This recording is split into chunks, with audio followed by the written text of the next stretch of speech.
Students, welcome to my YouTube channel biology city. जो लोग मेरे चैनल पे पहली बार आए हैं प्लीज सब्सक्राइब माय चैनल, और अगर आपको मेरा वीडियो पसंद आता है तो प्लीज लाइक माय वीडियो।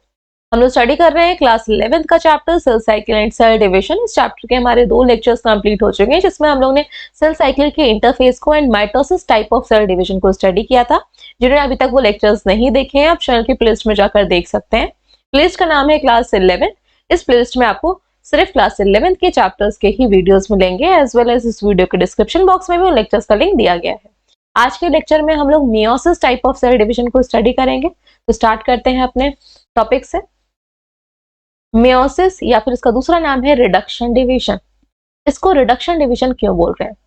तो जनरली जितने भी हायर ऑर्गेनिज्म है उसमें जो क्रोमोसोम होते हैं वो पेयर में प्रेजेंट होते हैं, 2 के सेट में प्रेजेंट होते हैं। तो यहाँ पे जब सेल डिवाइड करती है, इनकी जब गैमीट का फॉर्मेशन होता है तो एक डिवीजन से, एक मियोसिस डिवीजन से 4 सेल्स बनती हैं, 4 डॉटर सेल्स। तो लगातार 2 डिवीजन होते हैं, इसको बोलते हैं 2 सक्सेसिव डिवीजन हो रहे हैं। तो first is known as meiosis first. जो फर्स्ट डिवीजन हुआ, एक सेल 2 में डिवाइड हुई तो इसको मियोसिस फर्स्ट बोलते हैं। और फर्दर ये 2 सेल्स आगे 2-2 सेल्स में डिवाइड होती है तो इनको हम लोग बोलते हैं मियोसिस सेकेंड, जिसके वजह से टोटल 4 डॉटर सेल्स बनती हैं। और इन 4 डॉटर सेल्स में जो क्रोमोसोम है वो डबल के सेट में नहीं होते, पेयर में नहीं होते, सिंगल सेट में प्रेजेंट होते हैं। तो अगर जो आपके क्रोमोसोम पेरेंट सेल में पेयर में प्रेजेंट थे, वही आपका यहाँ पे डॉटर सेल में सिंगल सेट में प्रेजेंट थे, और हम इसको रिप्रेजेंट कर रहे हैं एन से।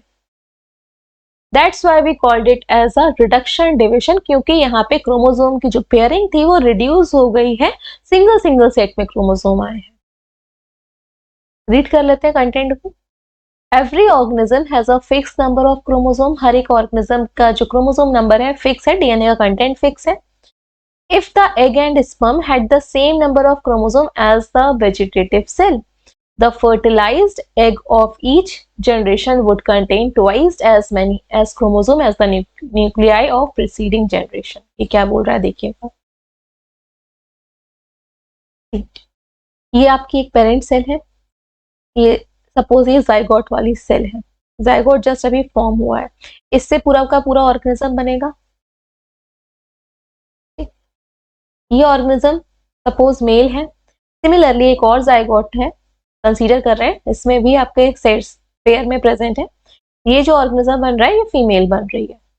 अब ये मैच्योर हुए दोनों, रिप्रोडक्टिव एज आई। तो जब रिप्रोडक्टिव एज आई है, इसमें क्या बनेगा? मेल्स में स्पर्म का फॉर्मेशन होगा, फीमेल्स में ओवम का फॉर्मेशन होगा। तो अगर जो मेन ऑर्गेनिज्म में हर एक सेल के अंदर जो क्रोमोसोम है वो पेयर में प्रेजेंट है, क्रोमोसोम मेल में और फीमेल में पेयर में प्रेजेंट है, और स्पर्म एंड ओवम में भी पेयर में अगर प्रेजेंट होंगे, स्पर्म में भी डबल सेट में है, ओवम में भी डबल सेट में है, तो जब ये ओवम या आप बोल सकते हो जो ये आपका एग है फर्टिलाइज करेगा स्पर्म के साथ, फर्टिलाइजेशन हुआ तो जाइगोट क्या 4n प्लॉइडी का होगा। ये जो जाइगोट है वो 4n प्लॉइडी का हो जाएगा। ये ऑर्गेनिज्म की हर एक सेल के अंदर 4 के सेट में क्रोमोसोम प्रेजेंट होंगे, और फर्दर ये ऑर्गेनिज्म में गैमीट बनेंगे तो उसके गैमीट में भी 4n आएंगे, और दूसरी साइड से भी फिर दूसरा ऐसा ऑर्गेनिज्म होगा 4n होंगे। तो ऐसे तो आपका जो जाइगोट बनेगा फिर 8 क्रोमोसोम सेट आ जाएंगे। तो हर एक जनरेशन में डबल होता चला जा रहा है जस्ट पार में। ऐसा नहीं होगा, क्योंकि इस प्रॉब्लम का सॉल्यूशन क्या है? मियोसिस है। भगवान ने हर चीज का सॉल्यूशन देके भेजा है कि जो ऑर्गेनिज्म है उसमें क्रोमोसोम का नंबर मेंटेन रहे। वो किसकी वजह से होता है? मियोसिस की वजह से होता है। सो इन केस ऑफ मियोसिस, जब गैमीट का फॉर्मेशन होता है वहां पे क्रोमोसोम का नंबर हाफ हो जाता है। क्रोमोसोम नंबर कितना हो गया है? यहाँ पे हाफ हो गया है। स्पर्म में सिर्फ सिंगल सेट आएगा एंड ओवम में भी सिर्फ सिंगल सेट ऑफ क्रोमोसोम ही आएगा। जब फर्टिलाइजेशन होगा अगेन जाइगोट में पेयर में क्रोमोसोम प्रेजेंट होंगे, और जो ऑर्गेनिज्म है उसकी हर एक सेल में पेयर में ही क्रोमोसोम प्रेजेंट होंगे। सिमिलरली जब ये ऑर्गेनिज्म पूरा बन गया ऑर्गेनिज्म, तो इसमें गैमीट बनेंगे, तो फिर से गैमीट फॉर्मेशन के टाइम पे मियोसिस डिवीजन होगा और इसके गैमीट में n आएंगे। तो दूसरे पार्टनर से फिर n नंबर ऑफ क्रोमोसोम आएंगे, जाइगोट बनेगा, फिर 2n रहेगा, जिससे कि जो प्लॉइडी है, प्लॉइडी मतलब क्रोमोसोम का जो नंबर है सेट में रहे हर एक ऑर्गेनिज्म में। ह्यूमंस की बात कर रहे हैं तो सारी सेल्स में जितने भी ऑर्गेनिज्म है सब में पेयर्स के फॉर्म में रहे, तो उसको बोल रहे हैं प्लॉइडी। हैप्लॉइड है कि डिप्लॉइड है। सिंगल सेट में होगा तो हैप्लॉइड है, डबल सेट में है तो उसको हम लोग बोलते हैं डिप्लॉइड। डाई मतलब ना दो, डबल डबल सेट में है, जिससे कि जो प्लॉइडी होती है ऑर्गेनिज्म की वो मेंटेन रहती है, इस सेल की जो प्लॉइडी है वो मेंटेन रहेगी। तो हियर, तो अगर स्पर्म एंड ओवम में सेम नंबर ऑफ क्रोमोसोम रहते हैं जैसे कि वेजिटेटिव सेल में रहेंगे, तो हर एक जनरेशन में जो क्रोमोसोम का नंबर है वो जस्ट डबल होता चला जाएगा। तो इसको कैसे प्रिवेंट करा जाता है? This is prevented by presence of two successive division in the life cycle in which the number of chromosome is reduce to half. यहाँ पे जो मियोसिस होता है उसमें दो लगातार सेल डिवीजन होते हैं, एक सेल दो में डिवाइड हुई है, यहाँ पे क्रोमोसोम नंबर हाफ हो जाता है और फर्दर ये दोनों सेल्स दो सेल में और डिवाइड होती है। तो अल्टीमेटली यहाँ पे दो डिवीजन हो रहे हैं, फर्स्ट और second, first division second division, जिससे कि टोटल नंबर ऑफ सेल्स आपकी 4 बन रही है, 4 डॉटर सेल्स बन रही है और उसमें क्रोमोसोम नंबर हाफ है। Thus the number of chromosome always remains constant, जिसकी वजह से ऑर्गेनिज्म में जो नंबर ऑफ क्रोमोसोम है वो कांस्टेंट रहते हैं, और ये जो डिवीजन है जिसकी वजह से कांस्टेंट रह पा रहे हैं, जो गैमीट के फॉर्मेशन के टाइम पे होता है, उसको हम लोग मियोसिस या फिर रिडक्शन डिवीजन बोल रहे हैं। और जो ये टर्म है मियोसिस, ये किसने दिया था? फार्मर एंड मूरे ने दिया। The process of meiosis is fundamentally same in the plant and animal. जो डिवीजन का प्रोसेस है, वेदर माइटोसिस हो या मियोसिस हो, प्लांट के केस में एंड एनिमल के केस में दोनों ही तरह से सेम होता है, और जितने भी लिविंग ऑर्गेनिज्म है वो सब सेल के बने हुए हैं। सेल थ्योरी में हम लोग ने पढ़ा था, एंड सेल थ्योरी का थर्ड पॉइंट क्या था?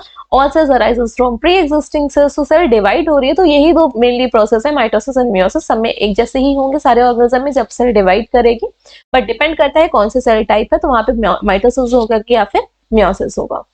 But certain biologists recognize the following 3 types of meiotic division.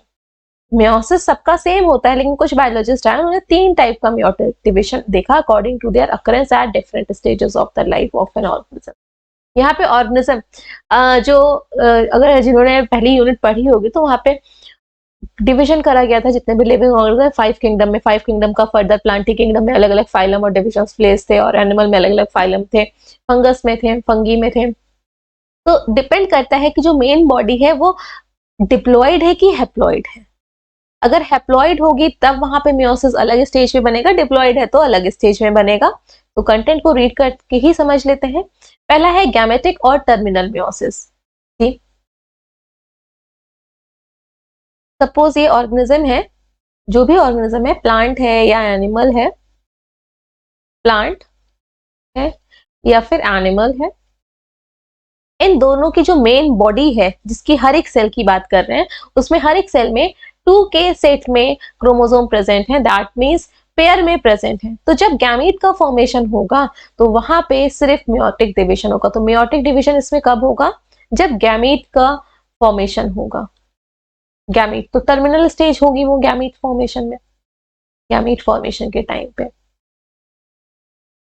तो here in animals and lower plants meiosis occur during gametogenesis. Gametogenesis means the formation of gamete and result into the formation of the gamete. Next है sporogenic या intermediate meiosis. ये कब होता है? It occurs during sporogenesis in higher plants and result into the formation of microspore and megaspore. Microspore and megaspore का मतलब क्या है? कुछ प्लांट्स हैं, कैटेगरी है प्लांट की, तो प्लांट के केस में यहाँ पे स्पोर का फॉर्मेशन हो रहा है। रिप्रोडक्टिव जो स्ट्रक्चर है, जो आपके हायर कैटेगरी के प्लांट, सबसे हायर कैटेगरी कॉम्प्लेक्स प्लांट है वो एंजियोस्पर्म है। एंजियोस्पर्म से पहले जिम्नोस्पर्म की बात कर रहे हैं हम लोग, या फिर आप ब्रायोफाइट, सेरिडोफाइट, तो वहां पे स्पोर का फॉर्मेशन हो रहा है, जिस केस में स्पोर फॉर्मेशन। स्मेल स्पोर को हम लोग बोलते हैं माइक्रोस्पोर, जिससे कि मेल बॉडी बनेगी, और जो फीमेल है उसको मेगा स्पोर। तो इसमें भी मेन जो बॉडी है वो 2n है, बट यहाँ पे इन प्लांट्स में फ्लावर नहीं, फ्लावर का फॉर्मेशन नहीं हो रहा है। माइक्रोस्पोर एंड मेगा स्पोर है, ये फर्दर डेवलप करेंगे तो इससे मेल पार्ट, एंड ये फर्दर डेवलप करेंगे फीमेल पार्ट ऑफ प्लांट का डेवलप होगा। तो इन जब स्पोर बनते हैं तो स्पोर के फॉर्मेशन में भी आपका मियोसिस सेल डिविजन होगा, फर्दर यहाँ पे फर्टिलाइजेशन होगा और जाइगोट का फॉर्मेशन। नेक्स्ट क्या है आपका? Zygote or initial meiosis. It is seen in lower plants. Higher meiosis occurs in zygote immediately after it is formed by fertilization. Lower plants को अभी आप समझिए. कुछ प्लांट्स हैं, उनकी जो मेन प्लांट बॉडी है वो गैमेटोफिटिक है. दैट मीन्स उसमें जो क्रोमोसोम है वो सिंगल सेट में है, हर एक सेल में सिंगल सेट में है. अब यहाँ पे फर्टिलाइजेशन हुआ, यहाँ एक जो मेल पार्ट है और जो ये फीमेल पार्ट है, तो जाइगोट तो 2n का बन गया, लेकिन जो मेन प्लांट बॉडी है वो तो सिंगल सेट के हैप्लॉइड है. तो जाइगोट के जस्ट जो पहला डिवीजन होगा वहां पे मियोसिस हो रहा है. और जब सारी चीज एक डिवीजन से 4 सेल बन गई जिसमें कि हैप्लॉइड कंटेंट है, फर्दर माइटोसिस डिवीजन होगा जिससे कि क्रोमोसोम नंबर मेंटेन रहता है. तो डिपेंड करता है किस टाइप का ऑर्गेनिज्म है. गैमीट फॉर्मेशन हो रहा होगा अगर उस ऑर्गेनिज्म में, तो वहां पे आपका गैमेटिक मियोसिस होगा जहां पे स्पोर बन रहे होंगे मेल एंड फीमेल, तो वहां पे स्पोरोजेनिक या इंटरमीडिएट. और जो आपके प्लांट्स ऐसे हैं जिसमें कि जो मेन बॉडी है वो हैप्लॉइड है ना कि डिप्लॉइड, तो जाइगोट के बाद पहला डिवीजन जो मियोसिस होता है फर्दर माइटोसिस होगा. The cells in which meiosis take place. जिस सेल में मियोसिस हो रहा है, सारी सेल्स में नहीं होता है, एक पर्टिकुलर लाइफ की स्टेज पे ही होगा. जब गैमीट, अगर डिप्लॉइड ऑर्गेनिज्म में गैमीट बन रहे होंगे तभी मियोसिस हो रहा है, तो उन सेल को हम लोग बोलते हैं मियोसाइट, जिसमें मियोसिस होता है. Meiosis comprises actually 2 cell division. Meiosis में 2 सेल डिवीजन होते हैं. First division is the reductional division. यहाँ पे जो पहला डिवीजन होता है वहां पे क्रोमोसोम का नंबर हाफ हो जाता है. एक जो सेल थी में 2n नंबर ऑफ क्रोमोसोम थे, ये पहला डिवीजन जो डॉटर सेल बनी उसमें क्रोमोसोम नंबर हाफ हो गया, इसलिए रिडक्शनल डिवीजन बोल रहे हैं. बाद में फर्दर हाफ नहीं होगा. ये जब डिवाइड हो रही है सेल तो यहाँ पे मेंटेन रहेगा जैसा कि इनकी पेरेंट सेल में था. जो ब्लू कलर से बनाई उनके लिए तो पेरेंट सेल ये सेंटर वाली रही ना, तो इसमें जो नंबर था वही मेंटेन रहेगा. तो सेकेंड वाले को हम लोग इक्वेशनल डिवीजन बोलते हैं, और ये माइटोसिस की तरह ही है, सेम माइटोसिस जो अभी हम लोग ने स्टडी किया था लास्ट क्लास में. So first meiotic division is known as reductional division and second one is known as equational division. कैसे होता है वो अभी हम लोग पूरा डिटेल में जब meiosis को स्टडी करेंगे तब देखेंगे. Reductional division is called first meiotic division या फिर heterotypic division, क्योंकि क्रोमोसोम का नंबर हाफ हो चुका है. एंड जो इक्वेशनल डिवीजन है इसको सेकेंड meiotic division या फिर होमोटिपिक डिवीजन बोलते हैं, क्योंकि क्रोमोसोम का नंबर सेम रहता है. These two nuclear division follow each other in the rapid sequence. बहुत ही जल्दी होते हैं, एक सीक्वेंस में होते हैं. ब्रेक मतलब क्योंकि बीच का एक स्टॉपेज नहीं होता है, यहाँ थोड़े टाइम बाद होगा. लगातार अगर फर्स्ट हो गया तो उसके बाद सेकेंड आगे प्रोसीड करता है. As a result of these two division, 4 nuclei are formed, but in each daughter cells the number of chromosome remains half. और हर एक डॉटर सेल में क्रोमोसोम नंबर आपका हाफ रहता है. ओवरव्यू देख लेते हैं पूरे मियोसिस की जो सेल साइकिल है, उसके बाद हम लोग इसकी कंटेंट को रीड करेंगे. तो है the different stages of meiosis. First आपकी इंटरफेस जो हो रही है, इंटरफेस में डीएनए क्रोमैटिन के फॉर्म में रहता है, स्टोन प्रोटीन के साथ ट्रैप रहता है, इसको हम लोग क्रोमैटिन बोलते हैं. अब जब सेल को डिवाइड होना होता है, ये क्रोमैटिन आपका स्ट्रक्चर ले लेते हैं क्रोमोसोम का. और फर्दर क्रोमोसोम आपका एक इक्वेटोरियल, पहले न्यूक्लियर मेम्ब्रेन आपकी डिसअपियर होती है, फिर उसके बाद आपका न्यूक्लियोलस डिसअपियर हो रहा है, जो सेंट्रोसोम है वो आपका दोनों पोल पे जा रहा है. तो डायग्राम बना के हम लोग समझते हैं इसके.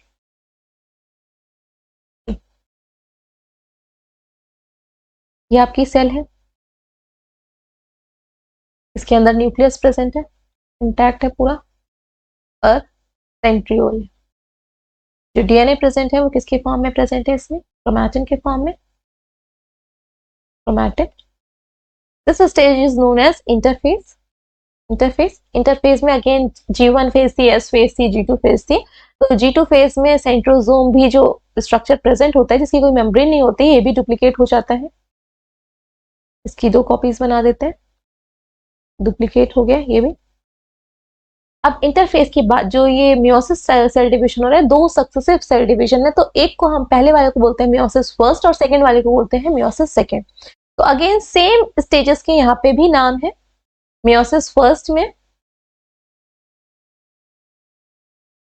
मियोसिस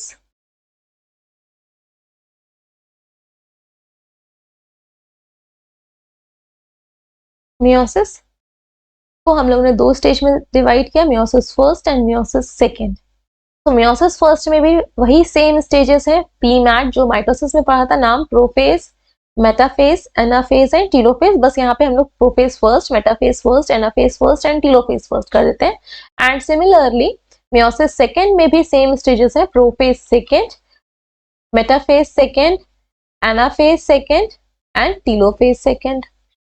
तो अभी हम लोग मियोसिस फर्स्ट की स्टेजेस को यहाँ पे समझते हैं कि क्या प्रोफेज में क्या होता है, मेटाफेज में क्या होता है, एनाफेज में क्या होता है, टीलोफेज में क्या होता है। तो interphase, after interphase next phase is prophase. Prophase longer phase होती है। अगेन प्रोफेज भी फर्दर मेनी स्टेजेस में डिवाइड है, लेकिन यहाँ पे सिर्फ हम लोग क्योंकि ओवरव्यू पढ़ रहे हैं तो प्रोफेज में क्या होता है, जो क्रोमैटिन होते हैं वो क्रोमोसोम का फॉर्मेशन ले लेते हैं और जो न्यूक्लियर मेम्ब्रेन है वो डिसअपियर होना स्टार्ट हो जाती है, तो क्रोमोसोम बना लेते हैं यहाँ पे। तो कितने होंगे, ह्यूमन सेल की बात करते हैं, 23 पेयर्स ऑफ क्रोमोसोम। यहाँ पे हम लोग दो पेयर को ही ड्रॉ कर लेते हैं सिर्फ।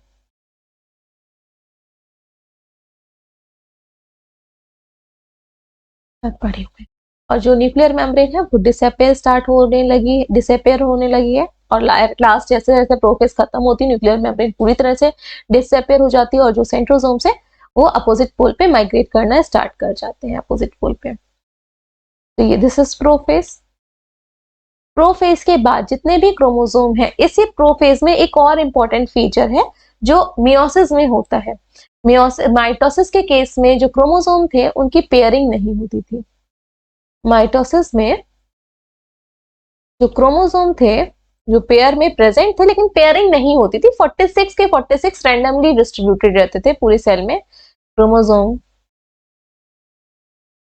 पेयरिंग नहीं होती है। लेकिन जो आपका मियोसिस की प्रोफेज फर्स्ट है, इसमें क्रोमोसोम की पेयरिंग होती है।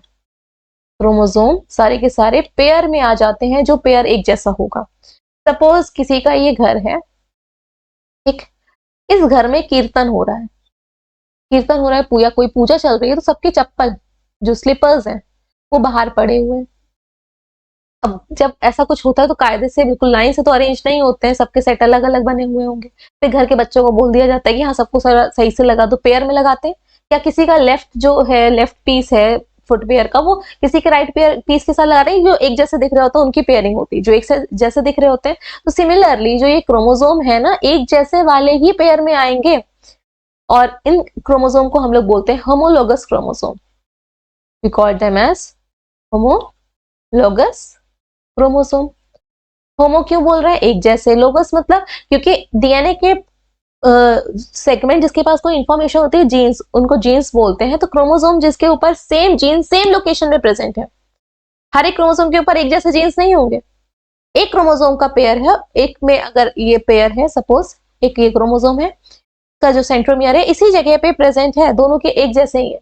यहाँ पे जो जीन प्रेजेंट है इसमें भी यहीं पे ही प्रेजेंट है। अगर यहाँ पे हीमोग्लोबिन का जीन प्रेजेंट है तो यहाँ पे भी हीमोग्लोबिन का जीन प्रेजेंट है। यहाँ पे हेयर के कलर का जीन प्रेजेंट तो यहाँ पे भी है। तो सेम लोकेशन पे प्रेजेंट है सेम जीन्स और सेम जगह पे सेंट्रोमियर प्रेजेंट है, तो लोकेशन सब कुछ सेम है। तो ऐसे पेयर ऑफ क्रोमोसोम को हम लोग क्या बोल रहे हैं, होमोलोगस क्रोमोसोम।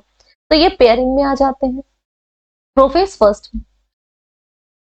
ये इंपॉर्टेंट पॉइंट था, प्रोफेज फर्स्ट में जो क्रोमोसोम होते हैं पेयरिंग में आ जाते हैं। नेक्स्ट स्टेज जो प्रेजेंट है जो आपकी होती है यहाँ पे, इट इज मेटाफेज। मेटाफेज के टाइम पे जो सेंट्रोसोम होते हैं वो दोनों ही आपके अपोजिट पोल पे पहुंच जाते हैं। सपोज ये इस तरह से आ गया, अपोजिट पोल कोई भी हो सकता है, लॉन्गिट्यूडनल, हॉरिजॉन्टली, बस अपोजिट पोल पे होने चाहिए। और इनसे स्पिंडल फाइबर्स ओरिजिनेट होते हैं।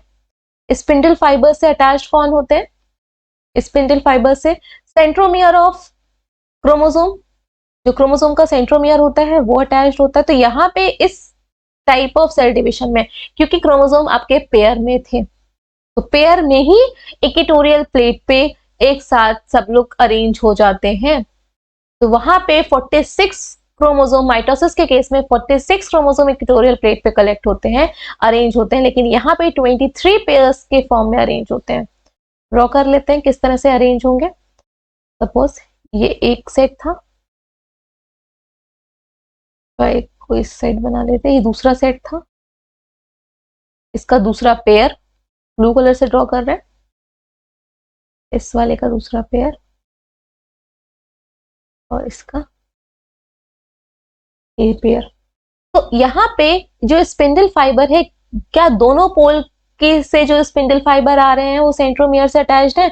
नहीं, क्योंकि एक साइड तो सेंट्रोमियर आपका फ्री है, क्योंकि ये आपके इस तरह से अटैच्ड है, पेयर के फॉर्म में इस तरह से क्रोमोसोम लगे हुए, तो एक साइड से स्पिंडल फाइबर अटैच, लेकिन इसका दूसरा साइड तो ओपन है, फ्री है।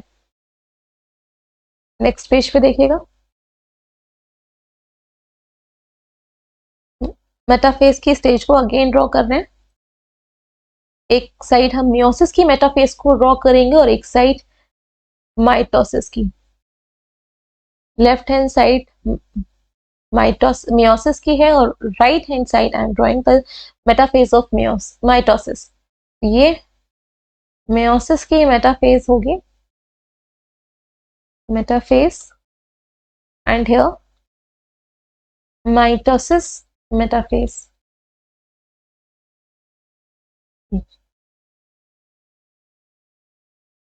सेंट्रोसोम अपोजिट पोल पे, aster rays, aster rays, here also ester rays, ये होते दो सेंट्रियोल होते परपेंडिकुलर, मैंने सर्कुलर फॉर्म बना दिया। तो ये सेंट्रोसोम मियोसिस के केस में पेयर के फॉर्म में अरेंज है, क्रोमोसोम पेयरिंग में है, लेकिन जो माइटोसिस है वहां पे 46 क्रोमोसोम डायरेक्टली अरेंज होते हैं, पेयरिंग नहीं होती है। 46 के 46, यहाँ पे इसका दूसरा सेट। तो स्पिंडल फाइबर जो पेयर का एक क्रोमोसोम है उसके सेंट्रोमियर से एक साइड से अटैच्ड है और इसके एक साइड से अटैच्ड है। दूसरा साइड देखिए फ्री है क्योंकि पेयर है। दूसरी साइड से जो स्पिंडल आ रहा है, इस साइड से जो स्पिंडल मैं ड्रॉ कर रही हूँ वो तो एक साइड से दूसरे क्रोमोसोम के सेंट्रोमियर से अटैच्ड है, लेकिन दूसरी साइड तो फ्री है। सिमिलरली यहाँ पे भी अटैच्ड है। ये जो दूसरी साइड का सेंट्रोमियर प्रेजेंट है ये तो फ्री हो गया ना, ये भी फ्री है, मैंने ब्लू से शेड कर दिया, ये भी फ्री है। लेकिन माइटोसिस के केस में ऐसा नहीं है, क्योंकि सारे 46 के 46 क्रोमोसोम इस इक्वेटोरियल प्लेट पे आपका अरेंज हो जाते हैं। तो जो स्पिंडल फाइबर है वो दोनों पोल से एक ही क्रोमोसोम से अटैच्ड होता है, पेयर से नहीं अटैच्ड है। यहाँ से भी एक ही साइड से अटैच्ड है, सिमिलरली यहाँ पे भी ऐसे ही अटैच्ड है। तो जो नेक्स्ट फेज आएगी जिसमें, जिसको एनाफेज बोलते हैं, जिसमें ये जो स्पिंडल फाइबर हैं क्या होते हैं, कॉन्ट्रैक्ट करते हैं, तो इसकी एनाफेज में क्या होगा, मियोसिस की एनाफेज में पेयरिंग हाफ हो रही है, इसीलिए तो क्रोमोसोम का नंबर हाफ हो जाएगा। ये पूरे टोटल कितने अरेंज थे पेयर के फॉर्म में, ये पूरे आपके 23 पेयर्स है ना, 23 पेयर्स। लेकिन यहाँ पे सिंगल सिंगल अरेंज है 46, कोई पेयर में नहीं है, पेयरिंग नहीं है, 46 क्रोमोसोम है। तो जब यहाँ पे स्पिंडल फाइबर का कॉन्ट्रैक्शन हुआ तो एक क्रोमोसोम ऊपर आ गया, एक पोल की साइड आ गया और दूसरा क्रोमोसोम दूसरे में चला गया। दैट मीन्स ये पेयरिंग अब टूट गई, हाफ हो गए क्रोमोसोम, एक साइड 23 गए होंगे, दूसरी साइड 23 गए होंगे और ये सेल दो में डिवाइड हो जाती है, इसको हम लोग एनाफेज बोलते हैं। लेकिन माइटोसिस के केस में क्या था, जब सेंट्रोमियर से दोनों ही साइड से स्पिंडल फाइबर अरेंज है, ये इंपॉर्टेंट पॉइंट है। जब कंटेंट रीड करेंगे वहां पे थोड़ा सा फास्ट कर देंगे, लेकिन यहाँ पे ही समझ लीजिए, तभी मैं दोनों को कंपेयर करके आपको समझा रही हूँ। तो यहाँ पे माइटोसिस के केस में क्योंकि एक ही सेंट्रोमियर से दोनों पोल से जो स्पिंडल फाइबर थे वो अटैच थे, तो दोनों क्रोमेटिड अलग होती है, ना कि पेयरिंग हाफ होती है। तो यहाँ पे जो 46 क्रोमोसोम थे, इस साइड में थोड़ा सा छोटा सा ड्रॉ कर देती हूँ, यहाँ स्पिंडल फाइबर कॉन्ट्रैक्ट हुए तो ये क्रोमेटिड सेपरेट हो गई, ना कि पेयरिंग, क्योंकि 46 के 46 अरेंज थे, पेयर में नहीं अरेंज थे। तो दोनों ही सेल्स अब ये फर्दर डिवाइड करेंगी, तो इन दोनों में ही कितने आएंगे, 46 इधर आ जाएंगे क्रोमोसोम, 46 इधर आ जाएंगे, क्योंकि क्रोमेटिड सेपरेट हुए ना कि पेयर। लेकिन इस केस में क्या था, मियोसिस के केस में पेयर सेपरेट हो गए थे, क्योंकि दूसरा जो एंड था सेंट्रोमियर का वो तो फ्री था दोनों क्रोमोसोम के, दोनों क्रोमोसोम आपके इस तरह से लगे हुए थे, तो अगर जब इस तरह से, तो एक साइड से एक क्रोमोसोम पे सेंट्रोमियर से अटैच होगा स्पिंडल फाइबर, दूसरे साइड से दूसरे क्रोमोसोम से स्पिंडल फाइबर अटैच होगा, दोनों साइड से अटैच नहीं है। ये मेन डिफरेंस था, जिसकी वजह से क्रोमोसोम का नंबर हाफ हो जाता है। बाद में एनाफेज टेलोफेज सेम वैसी ही चलती है जैसे कि माइटोसिस में होती है। अब ओवरव्यू पूरा एक साथ डायग्राम यहाँ पे देखिएगा। फर्स्ट में इंटरफेस, इंटरफेस में क्रोमैटिन के फॉर्म में है। प्रोफेज में क्रोमोसोम आ जाते हैं, न्यूक्लियोलस आपका डिसअपियर हो जाता है एट लास्ट। जब तक प्रोफेज खत्म होती है न्यूक्लियर मेम्ब्रेन डिसअपियर हो जाती है, और जो सेंट्रोसोम थे वो पूरी तरह से पोल की तरफ आ जाते हैं। This one is prophase. Prophase after that, prophase में यहाँ पे देखिए, नॉट आफ्टर दैट, यहाँ पे प्रोफेज में ही ये पेयर में अरेंज है। ये एक पेयर है और ये दूसरा पेयर है, तो दो ही पेयर यहाँ पे दिखाए गए हैं, और दोनों पेयर में भी अलग अलग कलर को यूज किया गया है। एक पेयर में एक सेट को ग्रीन से, एक सेट को पर्पल से, सिमिलरली दूसरे वाले पेयर में भी एक सेट को पर्पल से, दूसरे को ग्रीन से। ये जो पेयर हुए प्रेजेंट हैं, अब ये पेयर अगर ह्यूमन सेल की बात करते हैं, ह्यूमन सेल में 23 पेयर्स में अरेंज हो गए होंगे। और कहाँ पे अरेंज हो गए? इक्वेटोरियल प्लेट में पेयर के फॉर्म में अरेंज हो गए। तो यह पेयर के फॉर्म में अरेंज हो गया इक्वेटोरियल प्लेट में, स्पिंडल अपरेटर, स्पिंडल फाइबर से कनेक्ट हो गया सबके। यहाँ से ये स्पिंडल फाइबर है, सेंट्रोमियर से अटैच्ड है। इसको हम इस स्टेज को बोलते हैं मेटाफेज। अब स्पिंडल फाइबर तो क्योंकि एक ही सेंट्रोमियर की साइड से अटैच है, तो ये क्रोमोसोम के पेयरिंग हाफ हुई है। यहाँ पे क्रोमैटिड्स अभी सेपरेट नहीं हुए हैं, सिर्फ पेयरिंग हाफ हुई है। तो एक साइड 23 क्रोमोसोम गए होंगे और दूसरा सेट का जो गया होगा 23 क्रोमोसोम गए होंगे। ये कौन सी फेज थी? एनाफेज थी। और क्योंकि ये कौन सी स्टेज पढ़ रहे हैं, दो सक्सेसिव सेल डिवीजन है, तो prophase first, anaphase first, metaphase first, सबके में आगे फर्स्ट होगा, क्योंकि मियोसिस की दो फेजेस है, meiosis first and meiosis second. अब एनाफेज के बाद न्यूक्लियस पूरी तरह से डिवाइड हो गया, न्यूक्लियर मेम्ब्रेन फिर से बनना स्टार्ट हो गई है। दोनों के केस में क्रोमोसोम किसके फॉर्म में आ गए? क्रोमैटिन के फॉर्म में आ गए। सेल में ये अगर आपकी एनिमल सेल है तो क्लीवेज फॉर्मेशन स्टार्ट हो गया है। तो this phase is known as telophase. और ये सारी फेजेस कैरियोकाइनेसिस में आती है। न्यूक्लियस का डिवीजन हो गया, उसके बाद साइटोप्लाज्म का डिवीजन होगा। ये दो सेल बन गए, एक और दो, तो साइटोप्लाज्म डिवाइड हो गया, this is known as cytokinesis. लेकिन मियोसिस में तो दो लगातार सेल डिवीजन होते हैं, अभी तो सिर्फ क्रोमोसोम का नंबर हाफ हुआ था। अब जो इसलिए मियोसिस फर्स्ट को रिडक्शनल डिवीजन बोल रहे हैं। सेकेंड स्टेप में सेम माइटोसिस की तरह होता है, इसलिए हम लोग इक्वेशनल डिवीजन बोलते हैं। क्योंकि आप देखिएगा यहाँ पे फर्दर फिर से प्रोफेज सेकेंड जब स्टार्ट हो रही है, ये कौन सी है? Prophase second. न्यूक्लियर मेम्ब्रेन फिर से डिसअपियर हो गई। वर्ड्स को सुनिएगा क्योंकि यहाँ पे स्पेस नहीं है, ज्यादा लिख पाऊं। न्यूक्लियोलस फिर से डिसअपियर हो गया। क्रोमैटिन जो थे वो फिर से क्रोमोसोम का फॉर्मेशन ले लिया है, देखिए पर्पल और ग्रीन दिख रहा है। आफ्टर दैट जितने भी क्रोमोसोम थे, अब कितने बचे होंगे? 23 तो बचे, इस सेल में भी 23। अब यहाँ पे पेयरिंग नहीं होती। इसकी जो प्रोफेज थी, प्रोफेज सेकेंड, इसमें पेयरिंग नहीं होती क्योंकि पेयर तो ऑलरेडी अलग हो चुके हैं। आपके पास 23 पेयर ऑफ शूज हैं, डिफरेंट। आपने क्या किया? दो लोगों को एक आधा आधा कर दिया। आधा आधा कैसे करा? मतलब एक को राइट पैर का दे दिया एक सेट का, एक को लेफ्ट का दे दिया, एक को लेफ्ट का दे दिया दूसरे को, तो दूसरे वाला जो बचा उसको राइट का दे दिया। ये नहीं है कि हाँ राइट लेफ्ट आपको एक को सारे राइट वाले दे दिए, लेफ्ट वाले। अब क्या फर्दर उसको तोड़ के आधा कर दोगे? नहीं ना, वो तो जुड़े हुए इंटैक्ट है। तो यहाँ पे भी क्रोमोसोम आपके 23 हो गए। 23 क्रोमोसोम एक साइड में, 23 एक में। अब पेयर में है ही नहीं, सब पेयरिंग अलग हो चुकी है। तो अब जब ये अरेंज होंगे मेटाफेज में, तो सारे 23 के 23 ही अरेंज होंगे। नेक्स्ट जो एनाफेज सेकेंड आएगी, एनाफेज सेकेंड, तो क्योंकि यहाँ पे जो स्पिंडल था, हर एक क्रोमोसोम अरेंज है, दोनों साइड से अटैच्ड है। एक क्रोमोसोम के सेंट्रोमियर से एक पोल से अटैच्ड है, एक क्रोमोसोम के सेंट्रोमियर से दूसरे पोल से अटैच्ड है। तो एक ही क्रोमोसोम दोनों साइड से स्पिंडल फाइबर से अटैच्ड है। तो जब स्पिंडल फाइबर कॉन्ट्रैक्ट करेंगे तो क्रोमैटिड हाफ हो रही है। देखिए ये क्रोमैटिड हाफ हुई है, ना कि पेयरिंग। पेयरिंग तो थी ही नहीं।